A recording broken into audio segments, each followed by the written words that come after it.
ጸሎት የምግባራት ሁሉ እናት ናት። የጦርነት ሁሉ መጀመሪያ ናት ጸሎት። ዲያብሎስ እንደ ጸሎት አድርጎ የሚጠላው ስነ ምግባር የለም። ጾም ሊሆን ይችላል፣ ስግደት ሊሆን ይችላል፣ ምጽዋት ሊሆን ይችላል፣ ቸርነት ሊሆን ይችላል፣ የዋሃት ሊሆን ይችላል፣ በጎነት ሊሆን ይችላል፣ ገርነት ሊሆን ይችላል፣ ፍቅር ሊሆን ይችላል፣ ሰላም ሊሆን ይችላል፣ መጣወተ ርስ ሊሆን ይችላል፣ ሰማዕትነት ሊሆን ይችላል፣ ምንኩስና ሊሆን ይችላል፣ ማስቀደስ ሊሆን ይችላል።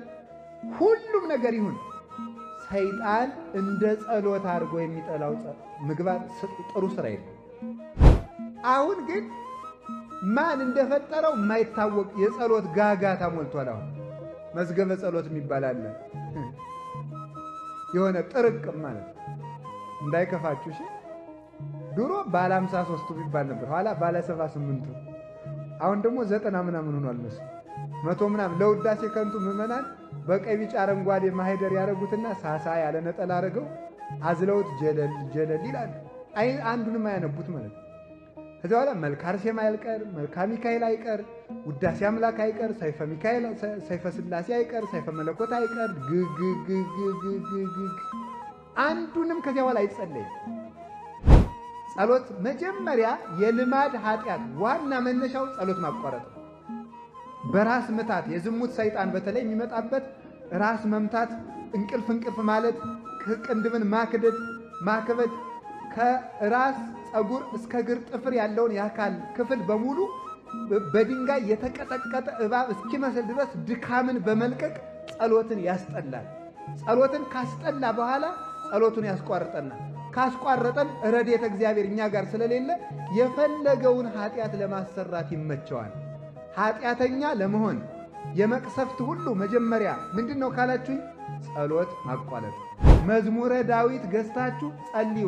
እርግጠኛ ሆኜ ነው የምነግራችሁ፣ የፈለጋችሁትን ነገር ይመልስላችኋል መድኃኔዓለም። እምነቴን ነው እንጂ እንደ ቅዱሳን ጸጋ ኑሮኝ አይደለም እንደዚህ የምለው፣ እምነቴን ነው የምነግራችሁ።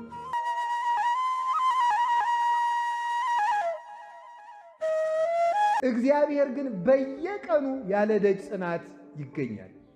በየቀኑ እግዚአብሔርን ማናገር ይቻላል። በየቀኑ ብቻ አይደለም፣ በየሰዓቱ። የምድር ነገስታት ጧት አናግረናቸው 6 ሰዓት መልሶ ቢቸግረን ማግኘት አንችልም። ምናልባት እንደገና 40 ቀን ልንጠብቅ እንችላለን። 6 ሰዓት አናግረን 9 ሰዓት ማናገር አንችልም። 9 ሰዓት አናግረን 11 ሰዓት አይደግሙልንም። 11 ሰዓት አናግረን 1 ሰዓት አይደግሙልንም። ሌሊት ቢቸግረን አይደግሙልንም። አናገኛቸውም ሁሉ ብንጠራቸው ሌሊት ከቢሯቸው ብንሄድ ወንጀለኛ ተብለን ልንታሰርም እንችላለን። እግዚአብሔር ግን ማለዳም ይሰማል፣ ማታም ይሰማል፣ ጧትም ይሰማል፣ ቀንም ይሰማል፣ ያለ ጊዜ ይሰማል፣ ያለ ወረፋ ይሰማል፣ ሳይመርጥ ይሰማል። እግዚአብሔር የሚሰማውና የማይሰማው ሰው የለም። ሁሉንም ይሰማል። ሁሉንም ወረፋ ሳያስጠብቅ ያለ ጊዜ ፈረቃ እግዚአብሔር ሁሉንም ያዳምጣል። ጸሎት ማለት እግዚአብሔርን ማናገር ነው። እንደ ጸሎት ማቋረጥ ያለ ሞኝነት የለም። እንዴት ሰው እግዚአብሔርን ያህል ንጉሥ አናግረኝ ብሎ እየጠበቀው እንዴት ያን አቋርጦ ይውላል? እና የእግዚአብሔር ቤተሰቦች እኔ ዛሬ በእግዚአብሔር ስም የምማልዳችሁ በእውነት ምንድን ነው ካላችሁኝ፣ ጸሎት እንዳታቋርጡ። ትልቅ ነገር በእውነቱ ማለት ነው። እናት የልጇን ንግግር ከምትጠብቀው በላይ እግዚአብሔር እኛን በማለዳና በመታ ጸሎት እኛን ለማዳመጥ ደስ ብሎት ይጠብቀናል። ማለዳ እግዚአብሔር እኛን ይጠብቃል፣ ተነስተን እንድንጠራው አባታችን ሆይ እንድንለው። ይሄ ነው ጸሎት። የምግባራት ሁሉ እናት ናት። የጦርነት ሁሉ መጀመሪያ ናት ጸሎት። ዲያብሎስ እንደ ጸሎት አድርጎ የሚጠላው ስነ ምግባር የለም። ጾም ሊሆን ይችላል፣ ስግደት ሊሆን ይችላል፣ ምጽዋት ሊሆን ይችላል፣ ቸርነት ሊሆን ይችላል፣ የዋሃት ሊሆን ይችላል፣ በጎነት ሊሆን ይችላል፣ ገርነት ሊሆን ይችላል፣ ፍቅር ሊሆን ይችላል፣ ሰላም ሊሆን ይችላል፣ መጣወተ ርስ ሊሆን ይችላል፣ ሰማዕትነት ሊሆን ይችላል፣ ምንኩስና ሊሆን ይችላል፣ ማስቀደስ ሊሆን ይችላል። ሁሉም ነገር ይሁን ሰይጣን እንደ ጸሎት አድርጎ የሚጠላው ምግባር ጥሩ ስራ የለም። ለምን ሲባል ከእግዚአብሔር እያስፈቀደ ስለሆነ ማለት ነው። አልቦ ግብ ዘያፈቅር ሰይጣን ከማይድጎ ጸሎት ሰይጣን እንደ ጸሎት ማስቋረጥ አድርጎ የሚወደው በጎ ስራ የለም ይላል። ሰይጣን በጣም ትልቁ የሚወደው ስራ ምንድነው? ጸሎት ማቋረጥ ነው። ጸሎት ማቋረጥ ጸሎትን ለምን ሲባል እስመ እሳት ይወፅእ እማፉሁ ለዘይጸልይ ከሚጸልይ ሰው አንደበት እሳት ይወጣልና ወያውዕዮ ለሰይጣን ሰይጣንንም ያቃጥለዋልና ወይደጉጾ አይኖ አይኑንም ይወጋዋልና እስመ ጉድብ ውእቱ በሃቤሁ ጸሎት በሰይጣን ዘንድ የተሳለ ጦር ነው፣ አይኑን ያጠፋዋል። ስለዚህ ሰይጣን ጸሎትን አይወድም። ወበይንተዝ ተመልከቱ ያከብድ ይሄ ቅንድብን አክብዶ እንቅልፍ ያሰኛል፣ ጸሎቱን ያስቋርጠዋል። የሚያቋርጥበት ልዩ ልዩ መንገዶች ነው ያሉት። አንዳንድ ጊዜ የማንዘልቀውን በጣም ብዙ ጸሎት በማስጀመር ከዚያ በኋላ ሰልችቶ እንድንተወው በማድረግ፣ ሌላ ጊዜ ደግሞ በምንጸልይበት ጊዜ ሐሳባችን ይበትንና ሐሳቤ እየተበታተነ የምጸልየውን ጸሎት እግዚአብሔር አይሰማኝም ብለን ደግሞ እንድናቋርጠው ማድረግ። በጣም እንዴት ያለ ጠቢበኛ እኮ ነው። ሐሳባችን የሚበትነውም እሱ ነው። ሐሳቤ ስለተበተነ እግዚአብሔር አይሰማኝም ብለን ደግሞ እንድናቋርጥም የሚያደርግ ደግሞ እሱ ነው። ሶስተኛ ደግሞ ጸልየህ ምን አመጣህ፣ ጸልየሽ ምን አመጣሽ ብሎ ደግሞ ጸሎት እንድንተው ያደርገናል። ይህን ያህል ጸለይክ፣ እግዚአብሔር እኮ አንተን አይወድህም፣ ጥያቄህን ቢወድ ኑሮ ይመልስልህ ነበረ ብሎ ደግሞ ጸሎቱን እንድናቋርጠው ደግሞ ያደርጋል። ለምንድን ነው ካላችሁኝ፣ ጸሎት የሕይወታችን አጥር ነው፣ የሕይወታችን ደጅ ነው። ደጅ ወይም በር አጥር የሌለው ቤት ለሌባ፣ ለወንበዴ፣ ለኃላፊ፣ ለአግዳሚ ሁሉ የተመቸ ለዘረፋ የተመቸ እንደሆነ ጸሎት ስናቋርጥ አጥር የሌለው ግቢ በር ያልተዘጋለት ቤት እንሆናለን። ሰይጣን እንደፈለገ ከሰው ቤት ገብቶ ጸጋ ለመዝረፍ ይመቸዋል ማለት ነው።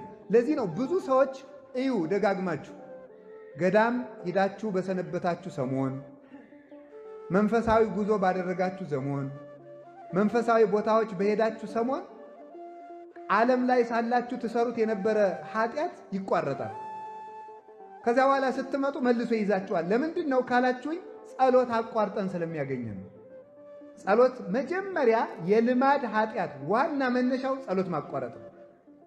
በራስ ምታት የዝሙት ሰይጣን በተለይ የሚመጣበት ራስ መምታት፣ እንቅልፍ ማለት፣ ቅንድብን ማክበድ፣ ከራስ ፀጉር እስከ እግር ጥፍር ያለውን የአካል ክፍል በሙሉ በድንጋይ የተቀጠቀጠ እባብ እስኪመስል ድረስ ድካምን በመልቀቅ ጸሎትን ያስጠላል። ጸሎትን ካስጠላ በኋላ ጸሎቱን ያስቋርጠናል። ካስቋረጠን ረድኤተ እግዚአብሔር እኛ ጋር ስለሌለ የፈለገውን ኃጢአት ለማሰራት ይመቸዋል። ኃጢአተኛ ለመሆን የመቅሰፍት ሁሉ መጀመሪያ ምንድነው ካላችሁኝ፣ ጸሎት ማቋረጥ። የበረከት ማጣት ምንጭ ዋናው ጸሎት ማቋረጥ ነው።